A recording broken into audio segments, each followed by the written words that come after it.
So I'm reading those stories about Hiram Abiff again. There are a few. Prepping for the video I was going to make. I was really just going to point out a few things, like from the Queen of Sheba's point of view, which is, for one thing, one of the points in the stories that I hear come up frequently is, when the Queen of Sheba comes to visit King Solomon to see about, I guess, being his bride. And Hiram Abiff is Solomon's sort of right-hand man. And I guess Hiram decides that he has the hots for the Queen of Sheba and tries to steal her away from Solomon. So that's not very loyal. Sort of stabbing your dude in the back. But just saying, there's that. So there's this one point in the stories that says that... Okay. Yeah. I'll figure it out. I'll find something. I'll figure it out. So, anyway. So, sorry, there was a lady interrupting me on my video. It's weird how so many people around me seem to be interrupting me or trying to interrupt me. It just seems more than usual, and at certain very specific times and on certain very specific days, I'm noticing. Anyway, back to Hiram Abiff.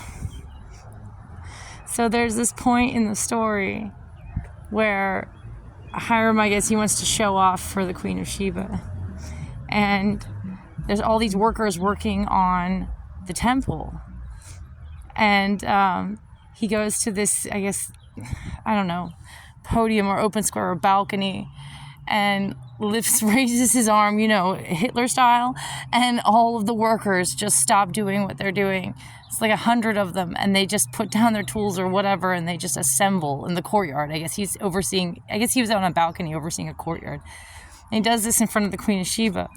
And in this story, the one story that I read, supposedly the Queen of Sheba is like, ooh, so powerful. It's like, that's a little girl at best. Because a woman would have been like, that's scary. What did you do to those dudes to make them act like that? Because that's not how human beings typically behave. They don't typically just, without question, stop what they're doing and just assemble like a little army. What did you do to them, Hiram? You're creepy, dude. Like, that's what the real queen, if she were a real queen, the Queen of Sheba, that's how she would have responded. She'd have been like, so that, here's how she would, here's how her psychology report would have sounded. It would have been like something along the lines of, I noticed Hiram has a taste for control, and it makes me worry about the day when I'm on the receiving end of that. So why would I want to ditch King Solomon for this weirdo creep? So just that's one thing that always comes to mind when I read the Hiram Abiff stories. Anyway, but apparently the Masons worship this weirdo creep. I know it's supposed to be an allegory. We'll get into that in the other video. But a lot of the stories that I hear about this guy, he just sounds like Schmeagol. Like, one day I'll get the princess and I'll show that jock King Solomon. It's like, oh, okay, creepy pants. Yo, Saul, let's go smoke a joint in the gardens. Leave your right-hand man behind. He's, like, scary. It's like, it's the overall impression I get when I read the Hiram Abiff stories. So,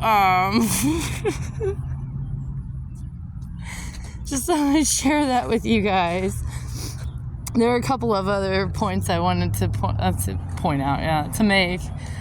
Some other creepy points. But yeah, backstabber, was trying to put the moves on his, best friend's chick behind his back, and had a real thing for control. What did he do to those people to make them just go like, oh yes, master? Usually most human beings are like, why should I, why do I have to that's a real human being going like, why should I stop doing what I'm doing right now? Why? Go because you waved your freaking hand in the air? Excuse me, what? That's an American too, right there. He's just laughing in your face. Oh, you waved your hand in the air, so I'm supposed to just stop doing what I please and do what you want?